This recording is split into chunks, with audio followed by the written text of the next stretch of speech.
이게 바로 생명과학이에요. 이게 바로 생로병사 생으로 가는 방법입니다. 성경에는 이 방법 외에 어떤 것도 영원한 생명을 얻을 수 있는 길을 소개하고 있지 않습니다. 그래서 여러분, 우리가 그 하나님의 사랑에 믿음으로 반응하는 것, 여러분 그것, 하나님의 사랑에 반응하는 것, 그것을 바로 우리는 뭐라고 말하냐면 믿음이라고 하는 것입니다. 여러분, 여기 정로의 계단이라고 하는 책에 참 제가 좋아하는 말씀이 있어요. 좀 길지만 제가 한번 읽어볼게요. 성령의 감동을 받은 사도 요한은 멸망할 인류에 대한 하나님의 사랑의 높이와 깊이와 넓이를 보았을 때에 찬탄과 존경의 마음이 충만하여 이 사랑의 위대함과 그윽함을 표현할 적당한 언사를 찾지 못하여 세상을 향하여 보라고 부르짖었다. 하나님의 사랑을 표현할, 멸망할 인류에 대한 하나님의 사랑을 표현할 방법을 찾지 못해서 그냥 보라라고 부르짖었다는 거예요. 보라, 아버지께서 어떠한 사랑을 우리에게 주사 하나님의 자녀라 일컬음을 얻게 하셨는고 이것은 사람을 얼마나 가치 있게 보심인가. 그리스도께서 인성을 쓰심으로 인생을 고상하게 하셨다. 타락한 인류가 그리스도와 더불어 연합함으로 하나님의 자녀라는 명분을 갖기에 합당한 처지가 되게 하셨다. 이러한 사랑은 무엇으로든지 비할 수 없다. 하늘나라 왕의 자녀 귀한 허락, 이는 가장 깊이 명상할 제목이다. 그 다음에 보세요. 당신을 사랑하지 않는 세상을 사랑하는 하나님의 무한하신 사랑.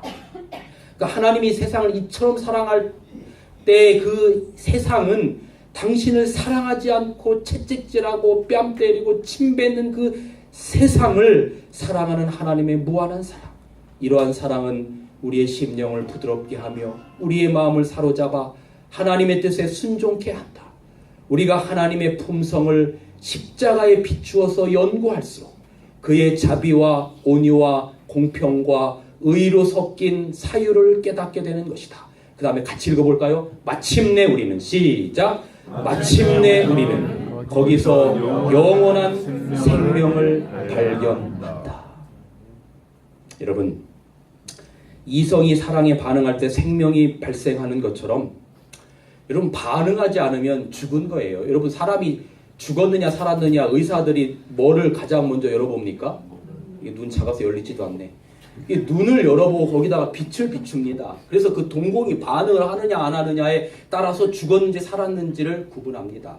여러분, 그래서 제가 어제 말씀드린 것처럼 하나님은 우리가 살았느냐 죽었느냐를 과연 하나님을 인식하느냐, 인식하지 못하는 세계가 죽음의 세계예요. 그래서 하나님을 인식하느냐 인식하지 못하느냐, 도덕적으로 선하냐 악하냐가 문제가 아니라 하나님을 인식하지 못하는 사람을, 어제 말씀드린 것처럼 이 땅 인류는 두 종류밖에 없다고 했어요. 죽은 자들과 죽은 자.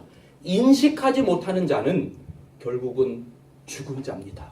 그러나 하나님께서 보실 때 하나님을 인식하고 나를 위하여 죽으신 그 십자가의 사랑에 믿음으로 반응하는 자, 그 자를 살아있는 자로 보시며 그런 자에게 하나님께서 죄의 문제를 해결시켜 주시고 우리의 힘이 아니라 그분의 보혈의 피로 해결시켜 주시고 우리를 다시금 생로병사 생으로 이끄신다는 그 하나님의 놀라운 기별을 여러분의 마음 가운데 꼭 기억하게 되시기를 간절히 바랍니다.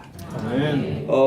나머지 한 5분만 더 하고 마치겠습니다. 그러면 우리가 그 사랑에 반응할 때 여기 우리가 하는 의식이 있어요. 우리 빨간 글씨 한번 같이 읽어보시겠어요? 믿고 침례를 받는 사람은, 시작!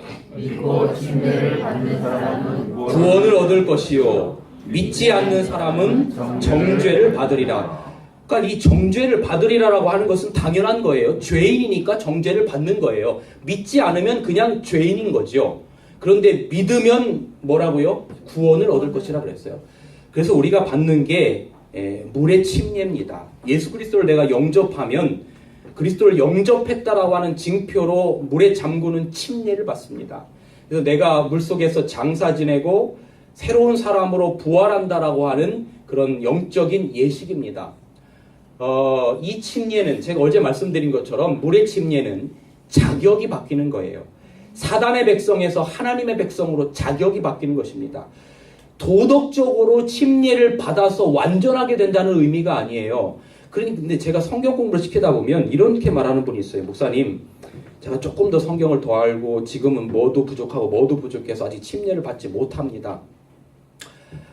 그럼 침례를 받아서 뭐가 완전해지려고 침례를 받는 게 아니에요. 어제 말씀드린 것처럼 예를 들어서 박 씨가 유 씨 가문으로 시집을 오면 모든 것이 유 씨 가문의 것이 한꺼번에 다 익숙해지는 게 아니에요. 그냥 미세스 유가 되는 것입니다. 침례를 통해서 그리스도를 영접하고 침례를 받으면 여러분이 상징적으로 사단의 백성에서 하나님의 백성으로 되는 거예요. 이게 자격이 바뀌는 침례입니다. 자격이 바뀌는 거예요. 자, 그런데 성경에는 이 침례만을 말하는 게 아니라 또 다른 하나의 침례를 요한복음 1장 33절에는 이야기를 하는데 성령의 침례를 이야기하고 있어요. 이 성령의 침례는 우리의 품성이 바뀌는 거예요. 물의 침례를 통해서 자격이 바뀌고 그 다음에 성소의 첫 번째 칸으로 들어가면 하나님의 말씀과 기도와 성령과 교회 생활을 통해서 우리가 하나님의 성품을 닮아가는 사람, 어제 말씀드린 것처럼 시대계 문화에 익숙해져 가는 사람, 이것은 하루아침에 되는 일은 아니지요. 그런데 여러분, 왜 우리가 자꾸 품성이 변화되고 하나님처럼 닮아가야 된다라고 하는 것을 강조를 많이 할까요? 이건 하나님을 위해서 그러는 게 아니라 여러분을 위해서 그러는 거예요. 여러분, 그 요한계시록 7장에 보면 하늘나라에 가서 하는 일이 뭔지 아세요? 요한계시록 7장 15절에 보면요, 하늘나라에 가서 하는 일이 뭔지 아세요? 밤낮 하나님을 섬기며 그랬어요. 뭐 한다고요? 저희 아이가 아빠 하늘에도 스마트폰 있어요 그래요. 스마트폰 없으면 별로 재미없을 것 같은데요. 여러분, 하늘나라에 가서 밤낮 하나님을 섬기는데 하나님을 싫어하는 사람이 밤낮 하나님을 섬기면 거기가 아무리 좋아도 하늘나라가 되겠어요? 안 되겠어요? 안 돼요. 그래서 성품이 변한다라고 하는 건 무엇인가 하면 하늘나라에 가서 즐겁게 살 수 있는 사람으로 바뀌는 게 성품이 바뀌는 거예요. 여러분, 하늘나라에서 밤낮 하나님을 섬기는데 하나님을 예배하는 게 싫은 사람이 하늘나라 데려다 놓으면 얼마나 하늘나라가 지긋지긋한 곳이 되겠어요. 그래서 하나님을 예배하는 것이 행복한 사람이 돼야 되는 거예요. 그래서 율법의 완성이 뭐라고요? 내 목숨을 다해 마음을 다해 하나님을 뭐하고? 사랑하고. 자, 그런데 하늘나라에서 또 누구와 같이 삽니까? 구원받은 누구와 같이 살아요? 우리 집사님하고도 살고, 또 우리 집사님, 우리 피아니스트 집사님, 여기 모든 집사, 여러분 모두하고 같이 뭐 해야 돼요? 살아야 돼요. 나는 저놈의 인간 하늘나라 오면 절대 하늘나라 안 갈 거야. 그렇게 되면 그분은 하늘나라 못 갈 수밖에 없어요. 왜? 만약에 이분이 하늘나라 갖다 놓으면 그분 꼴 보기 싫어서 하늘나라 어떻게 기쁘게 살겠어요. 그래서 이웃하고 살아야 되니까 내 이웃을 내 몸과 같이 사랑하라 하는 이것입니다. 이게 바로 성품이 변화돼야 될 목적이에요. 하늘나라에 가서 살 사람이 돼야 되는 거예요. 아시겠어요, 여러분? 성품 변화라고 하는 건 뭐 거창한 게 아니고 무슨 풀만 먹어야 성품 변화가 되는 거 아니고 시골에만 가야 성품 변화가 되는 게 아니라 정말로 내가 하나님을, 그래서 제가 이번 주 내내 말씀드린 것처럼 하나님의 말씀이 나의 신비에 들어와서 그것이 나의 삶의 가치관이 되는 것, 이것이 바로 그리스도인의 삶이라고 하는 거예요. 그리고 마침내 그렇게 성품이 변화된 사람이 예수님처럼 스데반처럼 사랑으로 순교하는 거예요. 이건 뭐냐면요, 여러분, 여자가 이제 사랑하는 여자가 A라고 하는 남자 집에 시집을 왔어요. 자격이 바뀌었죠. 쉽게 말씀을 드리는 거예요. 물의 침례. 자격이 바뀌었죠. 그 다음에 이제 시댁 생활을 이렇게 같이 하면서 시댁 문화에 익숙해져 가요. 하나님 나라에 익숙해져 가요. 뭔 침례? 성령의 침례. 성품이 바뀌는 거예요. 자, 그 다음에 이제 뭐를 낳습니까? 아이를 낳아요. 그래서 나의 삶의 중심에서 모든 것이 희생과 사랑으로 누구 중심으로 가는 것입니까? 아이 중심으로 가는 것입니다. 이것이 바로 뭐냐면 피의 침례. 나보다는 이웃을 위하여 내 목숨까지도 줄 수 있는 사람. 그래서 친구를 위하여 목숨을 버린 이에서 더 큰 사랑이 없느니라. 남을 위하여 내 것을 희생할 수 있는 스데반처럼 예수님께처럼 목숨까지는 아닐지라도 내 것을 희생할 수 있는 바로 그러한 사람으로 바뀌게 될 때, 여러분 우리 예수님께서 그런 사람을 찾으러 이 땅에 다시 오실 것입니다. 아멘. 그러나 그것도 나의 힘으로 되는 것이 아니라 누구의 힘으로 되는 거예요? 성령께서 여러분의 삶 가운데 역사하시는 것입니다. 여러분, 그래서 제가 이제 오늘 말씀을 줄이면서 오늘 말씀을 좀 간단하게 하나씩 제가 정리했습니다. 첫째, 죄의 싹은 사망이라는 엄숙한 도덕법의 선고에 따라 우리는 죽어야 한다. 그러나 죄에서 벗어날 사람은 아무도 없다. 그러나 우리에게 힘센 트럭이 나타났다. 하나님의 의는 창세로부터 죽임을 당한 어린 양이다. 이미 이루어 놓으신 용서 은혜인 것이다. 그 사랑에 믿음으로 반응할 때 뭐가 발생한다? 영생이 발생한다. 이것을 믿음으로 반응할 여러분과 제가 되길 간절히 바랍니다. 아멘. 그 믿음에 대한 반응으로 우리는 물에 잠기는 침례를 받는다. 이것은 자격이 바뀌는 것이다. 하나님의 자녀로.